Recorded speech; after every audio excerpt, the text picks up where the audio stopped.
Hi guys! Welcome to my vlog! So anyway guys no, eto nga palang kinakain ko ay isa siyang prutas na first time ko at sa tanan ng buhay ko guys, first time kong kumain ng ganitong prutas. Sa totoo lang, probinsyana din ako guys no, pero hindi ako, ngayon lang ako nakakain ng ganito. Ito naman Vince na to, nilaga siya. Lasa siyang mani, para siyang mani yung lasa niya. Di ko rin alam kung anong tawag dyan, pero masarap siya. Ayan, na-miss ko talaga pag sa probinsya, iba talaga yung pagkain. Tapos, yan lahat na yan guys is fresh. Galing lang din yan sa farm nila. Fresh from the farm.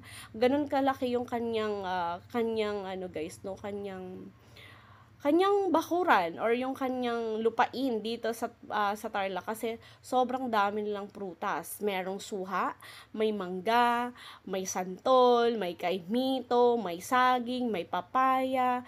Grabe guys, no, sobrang sarap talaga pag sa probinsya. Masipag ka lang magtanim, meron ka talagang aanihin. So anyway guys, no, shout out nga pala sa isang kuyang. Ayan siya, in-invite niya kami na mag-spend ng Holy Week dito sa bahay nila kasi meron silang sariling swimming pool. So dito na lang kami nag-spend ng weekends or Holy Week kasi guys no, kung sa ibang lugar pa sobrang init, tapos crowded pa. Dito kayo lang yung tao, makakapag-swimming ka pa. Tapos sobrang mahangin siya guys. And then yun nga, sobrang dami kong nakain. O may suha pa dyan.